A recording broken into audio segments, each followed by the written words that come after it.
going to get started. I'm facilitating today. Kimberly had to go to the doctor's appointment, so she asked if I would step in and keep things humming. So I'm more than happy to do that. Let me just start us with prayer, and we'll jump into it. Lord Jesus, we thank you for today. We thank you for the health that you've given us, for the energy that you've given us, Lord, for just another day to do your work and to be the people that you've called us to be. And Lord, we ask that you bless this time, help it to be informative and helpful. And Lord, I just ask that you bless the work and the lives of each person here as they do what they can, Lord, to again be the people that you've called them to be. Just ask that you bless them and help them in this first year at Spring Arbor to be to just have a good sense of who you are and how you are working in their lives. Thank you, Lord. In Jesus' name we pray. Amen. Okay, John, I think you're first.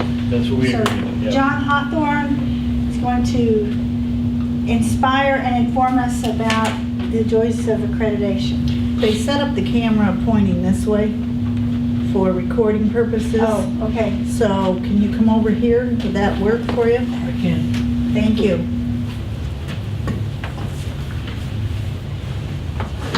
So, because I don't know how new you are to kind of regional accreditation processes, if you've been down this road before, some of you have, so if so, I'll do this. But rather than talk so much about the fact that we do have our 10-year accreditation visit coming up on the 4th and 5th of December. And I'll say more about that specifically in the faculty meeting on Thursday. So I wanted to kind of step back a ways and talk about accreditation. So we're really talking about the nature of peer review. Theoretically, what happens is that all institutions in a given region agree to sort of organize themselves around a common set of criteria. Now that doesn't mean by agree, it doesn't mean we wrote them. What it means is somebody, usually involving a committee that the commission, the accrediting association impanels, which involves peers, write a set of policies, guidelines, and then those get sent out to institutions for advice and comment. And by engaging in that dialogue and going to meetings, or more commonly, by not going to meetings and not engaging in that dialogue, we by default wind up agreeing that we're going to live by those criteria. Right? And they're pretty straightforward. They really are. And so what happens, because this is peer review, is not only is this constructed from within, but then the process of peer review is that the people who will come to campus in December are people at other institutions. So I'll say more about who the team is specifically on Thursday, but our team members are actually people who have full-time jobs at other institutions, and they are taking a break from that institution to come here, having read our assurance argument, to then kind of see what they think on the ground, to explore some things more deeply, to have some conversations, and then they kind of write their own summary report. In some ways, the way I think about it is that the team visit is a validity check on what was said in the assurance argument. It's a means of saying, well, here's how we presented ourselves, but when they come and look kind of in the day-to-day living, as much as one gets a day-to-day living when you're at a day and a half of special visit, what does that feel like? What's it like to be here? As it happens, Kim Hayworth, the VP for Student Success and Development? Calling. I knew it was development. Student Success and Calling is an evaluator, and I'm an evaluator. So we actually go away and we'll do this at other institutions, and that's part of what makes peer review work. This is different, as I think about it, from specialized accreditation. So some in nursing, in counseling, in social work, in some like in business in the AACSB. The way it's different is that those organizations have criteria that you meet in order to gain membership. That you have to demonstrate that you meet this bar, and then they'll say, okay, you can be an accredited institution. Peer review doesn't quite work like that. Peer review asks, how is it that you are doing your best to address the criteria that we've all agreed to? And so then we get to make that case. So we do this together, but it's not really like, I guess theoretically at the end of the day, they could decide whether we're accredited or not. But that's much more about initial accreditation and maintaining good status than ever being at risk of losing your, it's, in my judgment, and I defer to Carol's experience as well, in my judgment, it's virtually impossible to lose your accreditation in one visit. You have to do some really horrid things to go from being an accredited institution to being a non-accredited institution in a visit. So that's not going to happen. That's you know, I'm not worried about that at all. I haven't been worried about it at all. There are 6 accrediting bodies, 6 regional accrediting bodies. And they're loosely organized around regions of the country, although I couldn't possibly begin to explain the rationale for how that happens. So the Higher Learning Commission, which is what we're part of, which used to be called North Central, the Higher Learning Commission is the largest and covers 19 of the 50 states. Okay? The Southern Association, which covered LeTourneau, covers 11 states in the South, ranging roughly from Texas to the Atlantic. There is the Northwest Commission, which I was part of, and Carol was part of, which covers 7 states up in the Northwest plus Alaska. The Middle States, which runs, as you would imagine, kind of from Pennsylvania straight across in the middle of the country, covers 5 states. New England, up above them, covers 6. And then WASC, the Western Association of Schools and Colleges, which has 2 divisions, a junior college version and a senior college version, only does Hawaii and California. And then each of these have some varieties of additional bits, tribal colleges or international schools, right? But in terms of US coverage, that's what that looks like. They copy off each other. So when you start to see a trend move in one of the regions, it's not long before it starts catching up in the other regions, and they kind of borrow best practices from each other. They actually all belong to an umbrella group called the Council for Higher Education Accreditation that kind of monitors some of that overlap. Well, starting about, I'm going to guess, as I've watched this over the course of my career, I'm going to say starting in about 2005, they started making a pretty massive shift in philosophy in the Accrediting Association. Prior to that period, a review meant you did this huge self-study with a bunch of books and rooms full of exhibits, and you basically counted everything. How many faculty members do you have? How many PhDs do you have? How many books are there in the library? How much stuff do you have? But beginning, as I say, about 2005 or so, somewhere in that vicinity, they started saying, what are you doing with what you have? Don't describe your stuff. Tell us what you're learning. Tell us about your institution. What's happening to your students? What difference are you making? One of the really interesting dynamics of that, just parenthetically here, is that for small, relatively small private liberal arts institutions, the resource conversation was always difficult because we just didn't have as many resources as the place up the road did. You know, if we're comparing our resource base to the University of Michigan's resource base, we feel bad and we're always apologetic. If we're going to say, well, how do you know you're shaping your students in certain ways that are related to your mission as an institution? We can sing that song all day long. And so this shift in philosophy from the Accrediting Association actually speaks directly to what we care about. And so what's been going on is that the Accrediting Associations have been asking those same large institutions, how do you know your students are learning? How are they changing during the time that they're part of your institution?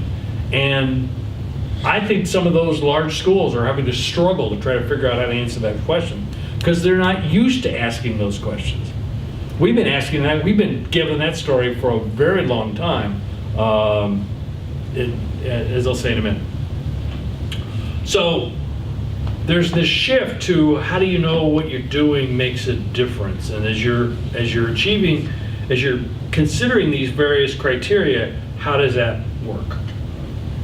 So there are 5 criteria. Mission, there's a guiding sense of mission to the institution, and there's a bunch of subcomponents to that. But generally speaking, mission, which includes both compassion for kind of diversity of the population in general, and education as a public good, but basically it all flows from your mission as an institution. Second one is integrity. Do you operate responsibly with integrity? Do you communicate clearly about who you are and what you're doing? Do you have processes in place that govern those kinds of things? Third is a criteria that deals with the resources and quality of teaching and learning. So what kind of supports do you provide for teaching and learning? How do you advise students? Do you have qualified faculty according to according to a set of standards? How do you answer those questions? Number 4 is about the evaluation of teaching and learning, which speaks directly back to what Carol will talk about in terms of assessment. How is it we know our students are different than they were when they came in, as well as answering questions about co-curriculum, looking at impact on retention, persistence, and graduation rates. So all that's part of 4. And then 5 is about actual physical and fiscal resources, strategic planning, and the institutional linkages that tie planning and budget and systems that support everything that went from 1 to 4. So if you think about it, 1 sets the context of this is our mission.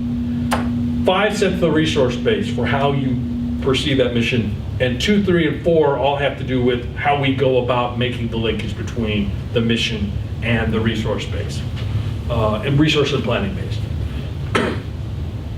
So the focus of our visit is the assurance argument. And so if you were at the community meeting on Wednesday, I won't repeat too much of that, but if you're at the community meeting on Wednesday, you heard that the assurance argument, at least a version of the assurance argument, is now on the portal in the community section under the Office of the President update. So you can read it for yourself. The reason I said it's a version is because the actual thing exists within a sort of word processing data management system that rests in the HLC server. And every one of the hot links in the document takes them directly to a piece of evidence that's stored in the file, and then at the end of it, it lists all the pieces of evidence that are in a particular section. Since the version that you'll have, which is a PDF, doesn't hot link to anything, it didn't make sense to list all the individual things that it doesn't hot link to. So I took those out. So I managed to save us about 40 pages of junk by doing that. So this version is 55 pages. The long version, I think, is 91 pages. The whole argument had to be written within 30,000 words, and I think we came in at 29,263 last time I looked. So it's a pretty good story. There are probably some things that I know, in fact, I had a phone call today, there are some things that I know they will look at more closely, either because we could have provided more detail in the insurance argument, or because they saw something that we were talking inside baseball and they need to know more context for what that looks like. So that's their framework for understanding what it's like to be at Spring Arbor, and they'll come in and they'll review that. The good news is that because the whole purpose of accreditation is to demonstrate that you are a mission-driven institution, that you have a purpose and a reason for being, and you explain it to people, we happen to have this thing we call the concept, which I know you've heard about, which drives the entire argument. That's not just a rhetorical device to use the concept regularly throughout the assurance argument to describe the fact that we're kind of achieving, we're attentive to and responding to these criteria and subcomponents, but it actually is the central theme in the way we go about doing all those things. I kind of knew that when I got into the writing over the summer. I mean, that was the intent, but I can tell you, even as somebody who's done this for a long time and knew where we were going with this process, I was amazed at the extent to which that central thrust kind of hangs together. So that's kind of the broad stroke of accreditation of kind of how it works. It is true, I could say, that being an accredited institution gets us access to Title IV funds, which if you want your student to have financial aid, it's a good thing to do. But I would point out that that's not its central purpose. Its central purpose with regard to how we do peer review is to understand how we're playing together as institutions that are pursuing quality, concerned about continuous quality improvement. And one of the byproducts of that is that if you're engaged in that process and you're regularly doing those things to maintain regional accreditation, the DOE will also give you Title IV money. But it's important to keep those in the right order. Right? So I think I'm supposed to go till 5 after. So I can take questions if you have questions. Mindy, can you hear okay? Mindy, are you there? I'm here. I can hear you. Thank you. Okay.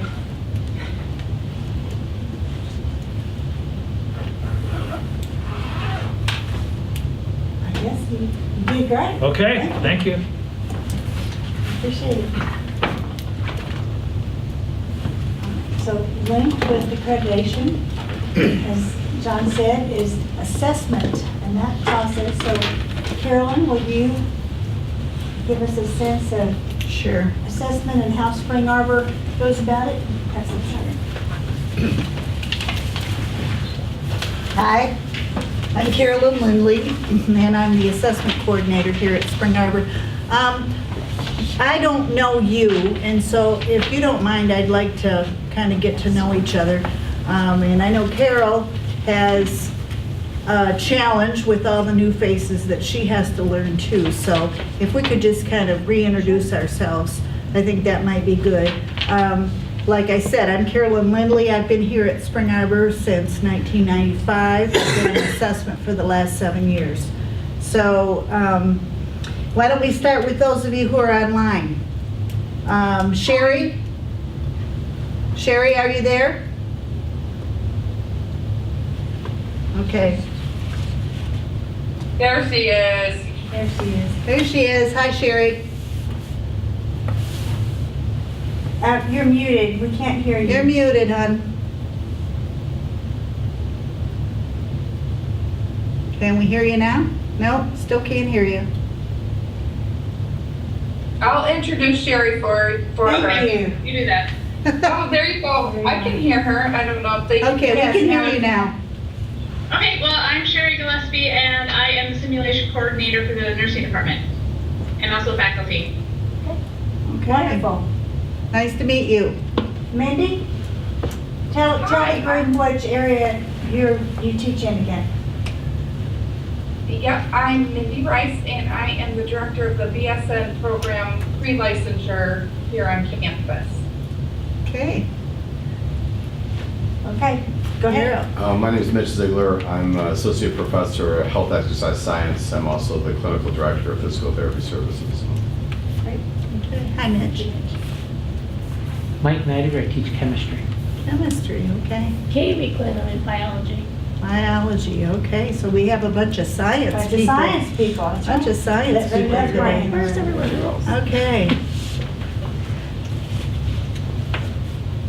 Well, when we're talking about assessment with science people, we talk about evidence because the whole purpose of doing assessment is to show that we are doing what we say we're doing. And so you need evidence for that, of what you're doing. Assessment 101, I'm gonna try to share here the screen. How many of you are familiar with assessment from other institutions? Have you, a little bit? Okay. Not higher ed, but Not higher ed? I did a lot with assessment. Okay. Yeah. Have you been directly involved? Do you know what it is? Yeah. Okay. That's good.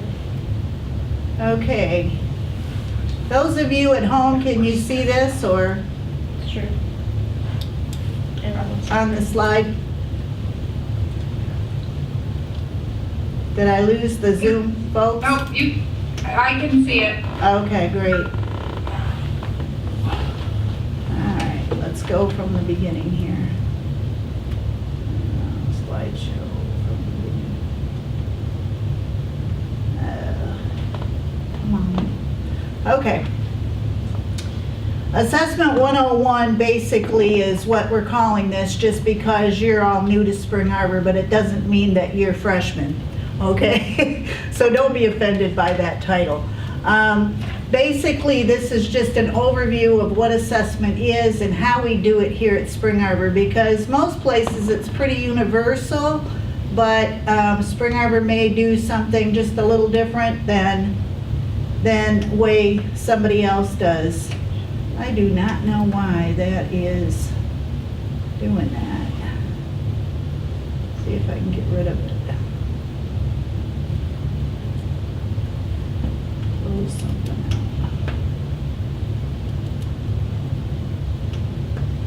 out. Okay, well, I'm just gonna go with, I'm trying to get the screen in here to work.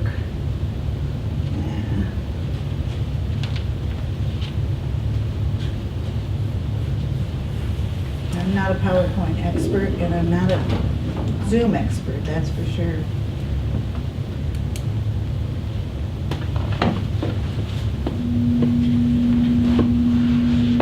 It's not going up on the screen.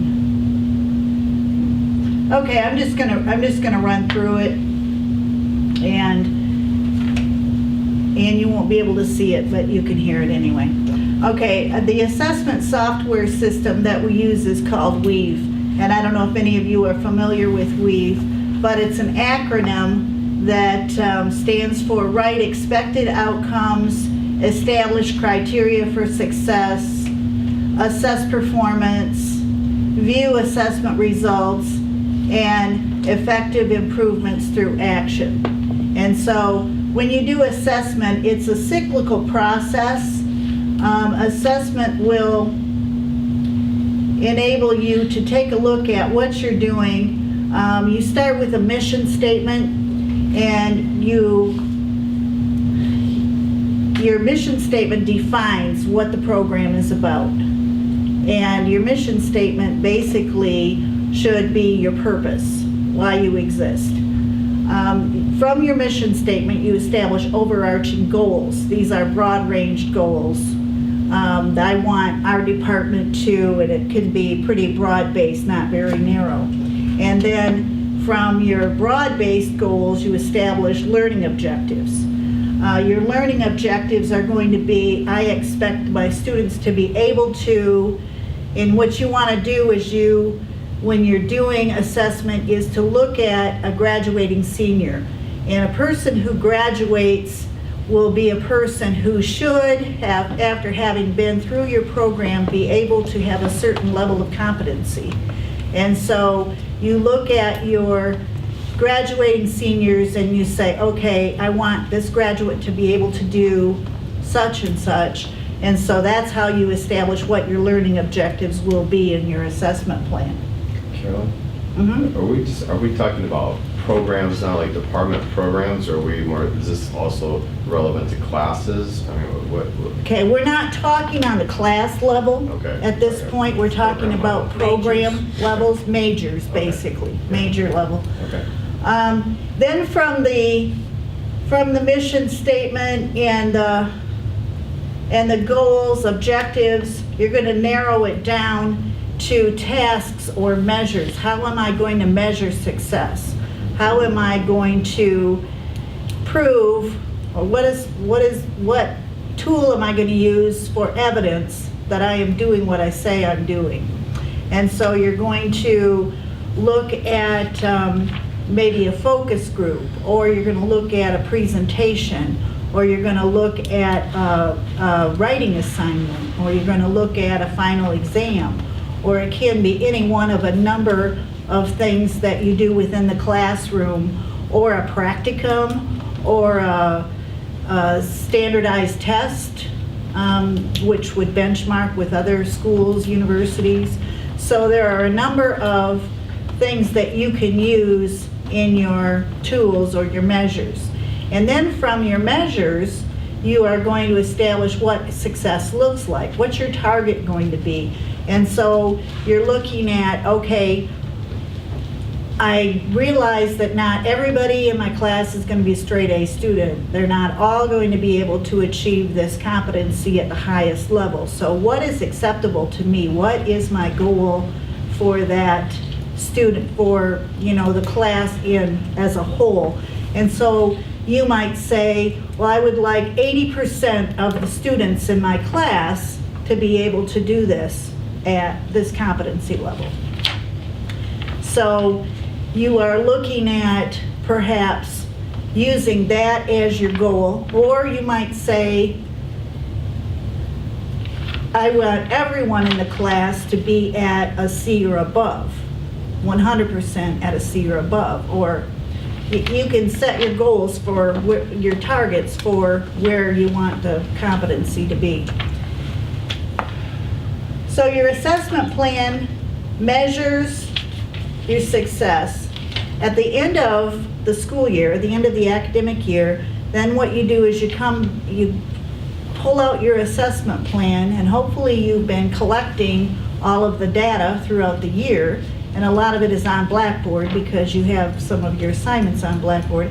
Then you're able to sit down and look at your findings and say, well, only 79% passed this, my target was 80%, therefore I did not achieve my target. So now your action plan is going to be, what are you going to do about that? How are you going to bring those students up to that level of success that you feel is the most adequate for your program? And so those action plans are going to illustrate what you're going to do to increase the level of performance. Now, if your action plan or your goals have been accomplished, if you've achieved everything that you want to achieve with your objective, then perhaps your target is too low. Or perhaps you're doing well and you want to continue that level of success. So you'll put that in your action plan, that we're going to continue to use this ETS test, or we're going to continue to use this practicum experience because it's getting us where we want to go. And so it can be, well, we're going to continue with what we're doing, or it can be, we're going to take remedial steps, or you might look at your objectives and your targets at that point and say, you know what, this objective is not really what I thought I wanted out of my program, and so I'm going to change my objective to something else, and change your target at that point. Or look at your mission statement and say, you know what, this mission statement is not adequately describing my department any longer. Perhaps you've added new courses, or you've changed your curriculum in some manner, and so therefore you're gonna switch it up a little bit. So basically, that's what an assessment plan is and what it does. And the people who do assessment at SAU ideally would be everybody within your department. Faculty meeting, sit down, and everybody work out the assessment plan together. However, it doesn't always happen that way. Sometimes it's the department chair that ends up sitting down and doing the assessment plan, or sometimes the department chair will designate a person within the department and say, you're going to be responsible for the assessment plan. Bring it to me and I'll approve it when you're done. So as faculty members, you need to be prepared to be a part of assessment, a part of the process. You may or may not get called upon to do it, but it always is good to know what it is about. And if you're in a program that's accredited, it's quite easy to do assessment because it all ties in with the core components of your program. Now, for those of you who are not in an accredited program, it gets a little bit more dicey, and I'm available 5 days a week to help. If you need to get in touch with me, we can sit down together and walk through what assessment is about and how to do it and so forth. The assessment plan is seen by your academic dean, also seen by the provost, and sometimes other members of the president's cabinet, depending on their desire to look at it. It is put on Blackboard on an assessment committee page. We have an assessment committee, which is a peer review committee, and what the assessment committee does is basically they get together once a month and they will go through all of the assessment plans, and they'll basically just critique them, not really to slap anybody on the wrist, but just to say, hey, this looks good. This is how we think you might be able to strengthen a few of your objectives or a few of your targets, whatever. And so it's very helpful to have the Assessment Leadership Committee. The committee is made up of all faculty members here on campus, and it's one of the faculty standing committees, and they meet once a month. Other departments that do assessment planning are basically, we are getting into institutional effectiveness planning, which is the same thing as assessment planning. And institutional effectiveness planning is going to be done by virtually every department on campus. And so the registrar's office, the admissions office, the business office, financial aid, everybody will be doing an institutional effectiveness plan. It won't have learning outcomes like your assessment plans will, but it will definitely be on the same wavelength as far as they need to provide evidence to support that they're doing what they say they're doing. The institutional effectiveness plans, or IEP, which is the acronym, is they're more closely related to the strategic plan. And so it basically, for an academic department, it basically takes the strategic plan and adds another element or two to assess that's related specifically to the plan. So right now, each academic department actually has two different documents, an assessment document and an IEP. They could easily at some point be merged into two, but right now they're two separate pieces. So. Okay. Hopefully we're still in the Zoom. Back to the meeting here. faculty meeting. Okay, does anybody have any questions at this point? So what happens with all this information? So All this information, basically, when it comes to me, I put it into the program called Weave, which is a software program. And I explained what the acronym meant for Weave. And basically that program is just for generating reports so that I can look and see if everybody's turned in their plan or whatever. it's a cycle, like I said, it's a cyclical process. And so the purpose of doing an assessment plan is for continuous quality improvement in your program. And so even though it's stored, housed in one place, which would be my office, each department hopefully is using that information on an ongoing basis. So who's in charge of monitoring each department and making sure that they're making improvements and all that? I mean, that would be- Well, when you turn in your assessment plan at the end of the academic year, then the committee will go through your assessment Okay. plan and they will make suggestions, but they will also come back to you. They'll set up an appointment with you or do a phone conversation and talk about what the committee discussed as far as your assessment plan is concerned, and if they feel that it's a good plan, and most of them are really good. And so they'll just say, you're doing a good job. This is something you might want to think about. They're not going to dictate what your plan is, because your plan is your plan for your program. And so we're not going to write it for you, and we're not going to dictate what you have to do. But if you're in an accredited program, such as BSW, for example, they have a list of criterion that they have to fulfill. And so basically, they just use that as their assessment plan.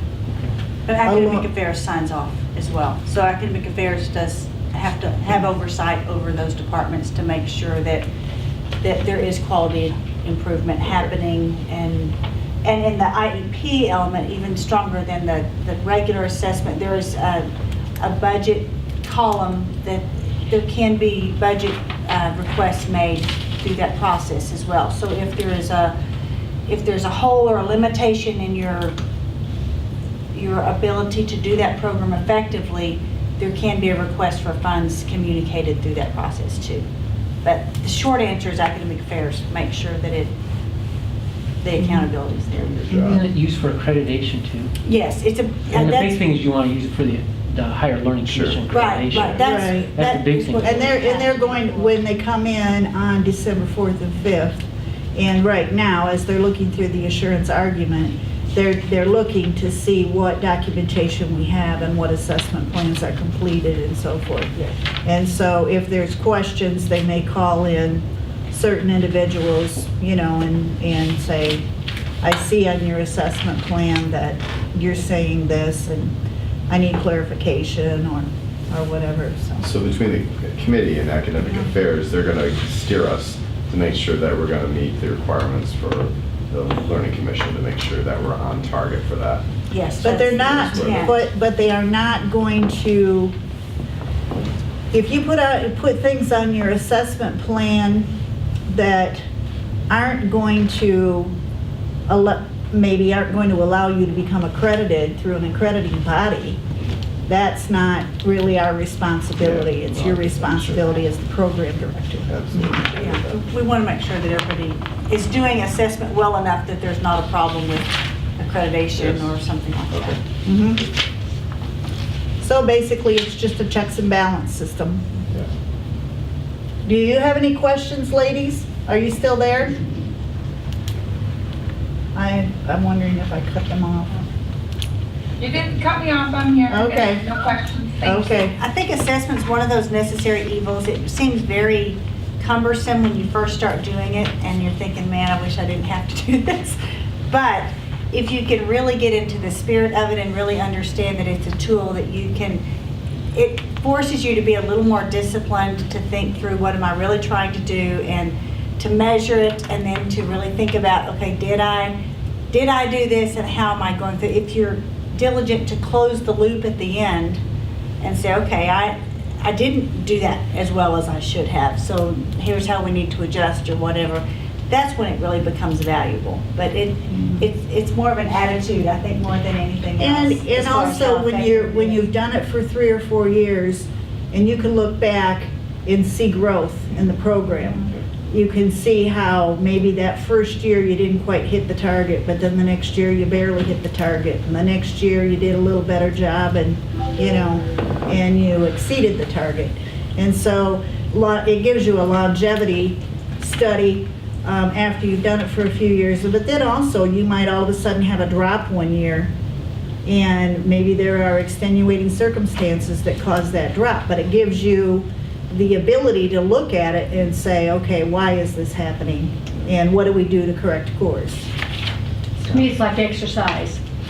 It's like, Hate it, yeah, I'm not gonna get out It's a there and do it. discipline. I And, like right. exercise. and, well, you're in a weirdo. And then you do it, and then you do it, and you do the measure, and your inches are better, and you go, geez, I'm glad I really did that. Mm-hmm. I really, No. you're not gonna hear me say that, huh? it's a discipline, that's for sure. Yeah. Okay? Thank you very much. All right. All right, and now we have Lindy is there, and Sherry Cheryl? was there, I Yeah, think Sherry. she's gone. Sherry, are you still there? I didn't prepare. Mindy Rice. That's okay. All right, so Linda, Linda, the camera is set this way, it's being Okay, so recorded. I'm gonna So if you sit can over come here over here, that'd be good. Okay, so I'm Linda Sherrill. I'm interim dean of the School of Education and assistant provost. And so Dr. Rivers asked me to speak to arts and sciences. That's kind of interesting, isn't it? Why would I speak to arts and sciences? So I know that you're ready to go. I know that it's the end of the day, so we're going to go through this really quickly. So I have this little, I'm a teacher, so we have this little activity. So you get to do this activity. This is arts and sciences at Spring Arbor University. I'm sorry out there for the, I'm sorry. So this is matching. This is matching. So you match over on the right side to what's on the left side. So for example, this is Spring Arbor, number of programs in the arts and sciences. Where do you think that is over on the left side? Number of programs. So like a draw an arrow. Or just, you can draw an arrow or write it in. The number on the back.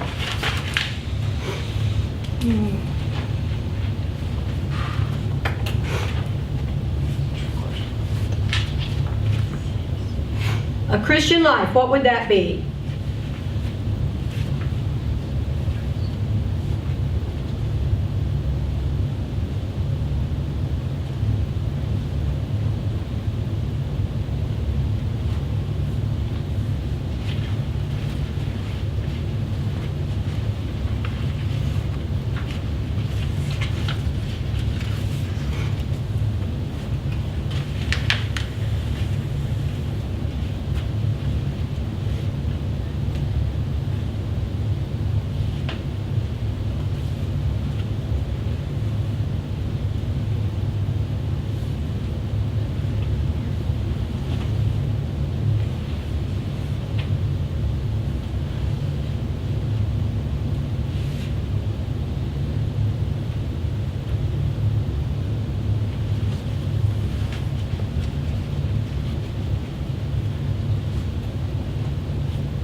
You're working way too hard on this. This is meant to be fun.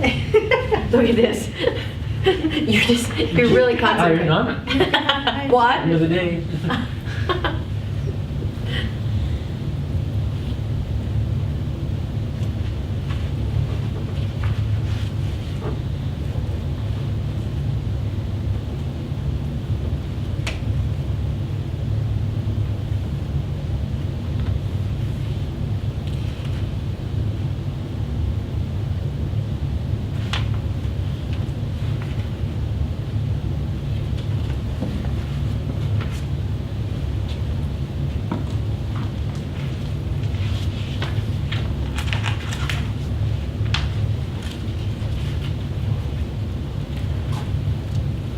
I'm not sure I know what to do with the no options. I got it. What is Got it? it? What's a no, Mitch? What's a no? It matches up with what's there. Right. Yeah. Okay, I'm glad you got it. Okay, so just a few more minutes, then we'll go through them together. I need more time. Huh? I need more time. You don't have to complete the program. It's not graded. Yeah. We're not- Very This is pass fail. Very If you're competitive. here, it's pass. You are passing this group, this I'm class. not a millennial, don't talk to me like a millennial. Okay. If you were a millennial, you would be gone. You would say, I've been here long enough, I'm leaving. I don't have to sit here all this time. Cell phone. All right, so let's look at a number of programs. Okay, I just handed out this sheet. You have one of these. I just gave it to you. This is out of our catalog, the 17-18 catalog, which how many of us go in and read our catalog? But this describes our Arts and Sciences department, or Arts and Science, School of Arts and Sciences, let's say it like that. And this stuff came right out of this, all right? So, number of programs in Arts and Sciences? 46 programs. A Christian life, that's stated as the goal. See, look at you, boy, look, you got it. Number of departments in Arts and Sciences? 13. Yep. Biology, pure science. English and German, linguistics. Gady School of Business, no, not in Arts and Sciences. History, in the social studies area. Mathematics, just described as mathematics. Number of faculty, 60.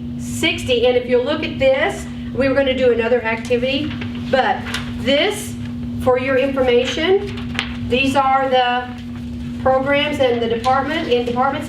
This is the faculty in Arts and Sciences. Lots. This makes the bulk of who we are at Spring Arbor. So, and what I was going to have you do is write the name of the department that each person was in. So maybe later you want to do that and connect them to their correct departments so that you have that familiarity. Number of faculty, 60. Psychology, social science, School of Education, no. School of Human Services, no. The largest school, Arts and Sciences, Theology, Humanities, and to equip students for competent and fulfilling service to God. That's their mission, okay? So we just did a summary of what you would find in the catalog. It's pretty interesting information to me about how consuming the arts and sciences is. At Spring Arbor, we used to have a dean of the School of Arts and Sciences. I can't even remember who the last one was. Garnet was for a while, and then we hired one. Naomi came. Was it Bruce Brown? She was here, for a while, an interim. And then about 4 years ago, seems like maybe 3 years ago, we decided to have the deans and directors come, because some of the stuff kind of got lost because it's so big and it was huge to deal with, and rather than hire another dean, we use the deans, the school dean, we use the department dean chairs and directors, and they come to our meetings, the Senate, and so on and so forth, so that the School of Arts and Sciences is well represented. But the interesting thing that I find when I say, in the Arts and Sciences, that's not the School of Education. No, we're not the school. If we didn't have Arts and Sciences, we would not have a School of Education, because we prepare teachers for biology, for French and and German and Spanish, and we prepare chemistry students, and we don't prepare theology students, so we don't have any of that. But music, we prepare our students to go out and teach music at the K-12, and from K through 12. We prepare students in art. We don't anymore. Art ed, we did that, but we stopped doing art ed because of the need out in the schools. There's not a need for them right now. The physical arena, physical education and health, we kind of stopped doing that for a while because MDE said nobody needs physical education teachers. That's coming back. They're putting that back because all of a sudden health and PE is something that everybody's asking for. Yes, we need more health and PE teachers. So if it wasn't for Arts and Sciences, we would not have a School of Education. Maybe we would prepare early childhood, special education, maybe, but they also need that foundational knowledge, those general eds. Same thing with human services. You know, they use psychology, they use our sciences for their nursing students. So they benefit greatly. I would say that Danny School of Business, the other school, through the Gen Eds, they come back. I mean, they have to do that. And so if it wasn't for the School of Arts and Sciences, their students, their graduates would not be as well prepared. So when I think of the School of Arts and Sciences, I think also kind of as a parallel to the liberal arts. And one of the things that that I do as part of my role in Global is when we have a new prospective adjunct, they send in their application and I will screen them. I will do a screening interview just for the fit. Do we think this person is a good fit for Spring Arbor University as far as their culture, their ethos? Do they understand our faith base? Do they understand kind of who we are? As well as what do they bring to the table from experience perspective and from a pedagogy perspective. You know, how are you going to teach our adult learners? Are you going to get up there and lecture? Are you going to, or how do you approach teaching to an adult learner? Because it's a very specific population. It's a very different population. They're there for 4 hours a night. After work, you know, they're coming in, they usually eat together, or many of them, if not together, they eat when they come in. So it's a whole different culture. And so how are you going to handle that? And one of the ways, and I started this in the School of Education, because when we screen for an adjunct, particularly if we're looking for adjuncts that are in our off-sites, we have a teacher ed program up in the north we used to have in Lansing, and we would screen for teachers there, and of course we're looking for adjuncts who have been teachers. And so we would talk about, you know, tell me your experience, how do you teach, what do you feel like is your expertise, how do you feel about your content, blah, blah, blah. And then we get into the faith story, the faith perspective, and they choke. It's like they can't say Jesus Christ, they can't say Savior, they can't say. So the teachers would talk to us in terms of, well, I teach morals, I teach good values, but they can't speak to faith because they're schooled out there. You can't say those things. They're ingrained that you can't say those words out there. So it's hard for them to say that to us. So the way that I get to that when I screen both adjuncts for School of Ed and for the Global is I use the concept. And I use the 4 planks of the concept. I send it to them, although they've written to it in their application. I use the concept and I say, when we have our screening discussion, I want you to talk to me about the 4 planks of the concept, and I underline them. Community of learners, liberal arts, Jesus Christ is our perspective for learning, and critical participation in the contemporary world.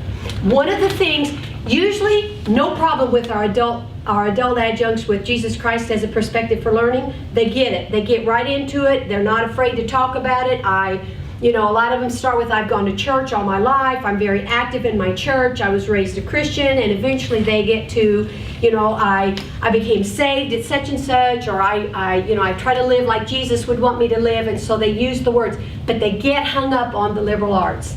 They know about community, and we talk about community because in our adult programs, community is huge. That's why we do cohorts. They build community, they go through the whole program in community, and when they leave the community, if they haven't finished, sometimes we lose them. A lot of times we lose them because they've lost that sense of community. So they understand community of learners almost better than our kids do here. And critical participation, no problem. I know they're going to go out in the world, they're going to get jobs, but they get hung up on what is the liberal arts? What's the value of the liberal arts? Why? Because they are so focused on their profession. I am an accountant. I am a nurse. This is what I do. And so the whole liberal arts thing. So how would you express the liberal arts to an adjunct who was coming on board Spring Arbor and they had to address that we are a faith-based institution who believes in the liberal arts, a liberal arts education? How would you explain that to them? Okay. I'm an internal processor. Okay. So you're processing? Okay. Can you repeat the question? How would you explain to anybody really what does it mean when you say Spring Arbor is committed to a liberal arts education, to a faith-based liberal arts education? What does that mean? I would go to Philippians where Paul writes that Christ holds all things together. Okay, Sense? it's a good perspective. So, because of that, we need to understand as much as we can about everything. The liberal arts is know a little bit about English, biology, chemistry, math, history, writing, all that stuff, which is really all things that Christ holds together. That's a very good perspective. So how I explain it to even to our School of Ed students when they come to us in the first class is EDU 140. They come to us as freshmen and I think I want to be a teacher, and we go through the concept and we talk about, they get hung up on the liberal arts also. And the way I explain it to them is when I'm a first grade teacher or an 8th grade teacher or a freshman, I'm doing freshman Spanish or something like that, I'm going to talk about all kinds of things. I'm not just going to speak about Spanish. I'm going to talk about all kinds of things. I'm going to speak about in Spanish about art, and I'm going to talk to what you do when you go to the store and how the world is put together. I'm going to speak about everything that I can to give them the broadest, the most comprehensive view and perspective from my content area. I'm not going to just teach English. I'm not just going to teach reading. When we do our reading, we're going to read about all manner of things. And the more that I understand, the more broad my knowledge is, a little bit of psychology, I'm going to have a good broad understanding of all kinds of subjects. And we say to our students, do you know where you get that? You get that broad understanding in the School of Arts and Sciences. You're going to get that understanding when you take psychology, when you take speech, when you take a language, we hope to come soon, when you take your science, when you take math. You're going to get a good, broad understanding, and from that broad lens, you can look at the world rather than just from, I'm computer science, and I'm only going to look at that computer screen, and that's what I'm going to do. That's all I'm going to do. I can see the world through the lens and through an understanding, and I can have conversations. Because of that, I can have conversations with many people. So if I'm sitting across the table in the cafeteria with somebody who's a psychology major and I'm a nurse, we can communicate together because I know that I need to understand the broader basis. We help our students to understand that education is more than just a content area. And so I look to the arts and sciences. If you took all of that out of Spring Arbor University, let's take all of this, we would be a whole lot richer for about a second, because once they were gone, all of my teacher ed students would be gone. Many of the nursing students would be gone. We would not have an institution if it weren't for the arts and sciences. And so we at the School of Ed, we try to partner with them. I know I know the other schools partner with our arts and sciences very well. And I think because we do work closely together and we collaborate and we connect with each other, that it makes Spring Arbor a lot richer community and a lot richer environment. So that's my perspective of arts and sciences. Okay? Did a good job. All right, thank you. Thanks. You guys get to go now, I think, right? Well, are there questions? Are there, I guess I'll just throw this out. Is there, as you've been here for a while now in a full-time capacity, are there things that have come up that you think, why in the world do they do it this way? Or what is this all about? Or, those kind of things. I'm gonna go, okay, those are your questions. Yeah. Hi, guys. I have a big one. Okay. And our department's been talking about it. I've also talked to Sherry about it. It's our course catalog. Uh-huh. And it's really laborious to get through and difficult to Agreed. even figure out what we offer as majors. Yes. And so we've been in biology kind of looking at ours and trying to figure out how do we make it at least pretty.